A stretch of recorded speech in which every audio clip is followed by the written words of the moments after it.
বিয়ে একটি সুন্নতি আমল। ব্যক্তির শারীরিক, মানসিক ও আর্থিক অবস্থার উপর নির্ভর করে বিয়ের হুকুম। তাই সবার ক্ষেত্রে বিয়ের হুকুম এক নয়, বরং ব্যক্তিভেদে বিয়ে ফরজ, ওয়াজিব, সুন্নাত, মুবাহ, মুবারক এবং হারাম হিসেবেও বিবেচিত। তবে কার বিয়ে কখন হবে এই বিষয়টি নিশ্চিত করে বলা সম্ভব নয়। এমন কিছু ভাগ্যবান নারী পুরুষ আছে যাদের বিয়ে বয়স হওয়ার সঙ্গে সঙ্গে বিয়ের প্রস্তাব পেয়ে যায় আর তারা তা সম্পন্ন করে ফেলে। আবার এমন অনেক নারী পুরুষ আছে যারা বিয়ের প্রস্তাব পায় ঠিকই, কিন্তু সহজে বিয়ে হয় না। আবার এমন অনেক নারী পুরুষ রয়েছে যারা বিয়ের প্রস্তাব না পেয়ে পুরোপুরি হতাশ হয়ে যায়। সুতরাং যারা বিয়ের উপযুক্ত বা বিয়ের বয়স হয়েছে কিংবা বিয়ের বয়স পেরিয়ে যাচ্ছে, তাদের জন্য দ্রুত বিয়ে করতে রয়েছে কিছু আমল, যে আমল করলে আল্লাহর অনুগ্রহে দ্রুত বিয়ে হওয়ার সম্ভাবনা বেশি। এর কিছু হলো ইস্তেগফার করা। সবসময় জবানে ইস্তেগফার জারি রাখা, অর্থাৎ আস্তাগফিরুল্লাহ, আস্তাগফিরুল্লাহ, আস্তাগফিরুল্লাহ পড়া। কেননা যে ব্যক্তি বেশি বেশি ইস্তেগফার করে সে মুস্তাজাবুদ দাওয়া হয়ে যায়, যার দোয়া আল্লাহ তাআলা কখনো ফেরত দেন না। আস্তাগফিরুল্লাহ, আস্তাগফিরুল্লাহ, আস্তাগফিরুল্লাহ আল্লাযী লা ইলাহা ইল্লা হুয়াল হাইয়ুল কাইয়্যুম ওয়া আতুবু ইলাইহি। সূরা ইয়াসিন পাঠ করা। সূরা ইয়াসিন বিয়ে সংক্রান্ত সব সমস্যার সমাধান করে দেয়। সূরা ইয়াসিন পড়ার একটি বিশেষ আমল রয়েছে। যাদের বিয়ের প্রস্তাব আসে কিন্তু বিয়ে হয় না, তাদের জন্য এই আমলটি কার্যকরী। আর তা হলো সূরা ইয়াসিনে 7টি মুবিন রয়েছে। প্রতিদিন সকালে সূর্য যখন পূর্ব আকাশে লাল হয়ে ওঠে তখন পশ্চিমমুখী হয়ে সূরা ইয়াসিন পড়া। আর যখনই মুবিন শব্দ তেলাওয়াত করা হবে তখনই শাহাদাত আঙুল দিয়ে পেছনের দিকে অর্থাৎ সূর্যের দিকে ইশারা করা।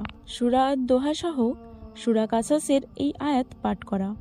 ফাশাকা লাহুম্মা সুম্মা তাওয়াল্লা ইলাজ-জিল্লি ফাকালা রব্বি ইন্নী লিমা আনজালতা ইলাইয়া মিন খায়রিন ফাকির। হযরত মুসা আলাইহিস সালাম যখন খুব একাকী ও বিষণ্ণতা অনুভব করতেন তখন তিনি এই আয়াতটি বেশি বেশি পাঠ করতেন। তাই ওয়ালামায়ে কেরাম নারী পুরুষদের এই আমলটি দিয়ে থাকেন। যদি কোনো ছেলে এই আয়াতটি 100 বার পাঠ করে তাহলে শীঘ্রই আল্লাহ তাআলা তার জন্য ভালো পাত্রীর ব্যবস্থা করে দেন। আর মেয়েরা যদি নিয়মিত সূরা দোহা 11 বার তেলাওয়াত করে তবে তাদের জন্য আল্লাহ তাআলা সর্বোত্তম পাত্রের ব্যবস্থা করে দেন। সূরা তওবার এই আয়াতটি তেলাওয়াত করা। ফাইন তাওয়াল্লাউ ফাকুল হাসবিয়াল্লাহু লা ইলাহা ইল্লা হুয়া আলাইহি তাওয়াক্কালতু ওয়া হুয়া রব্বুল আরশিল আযীম।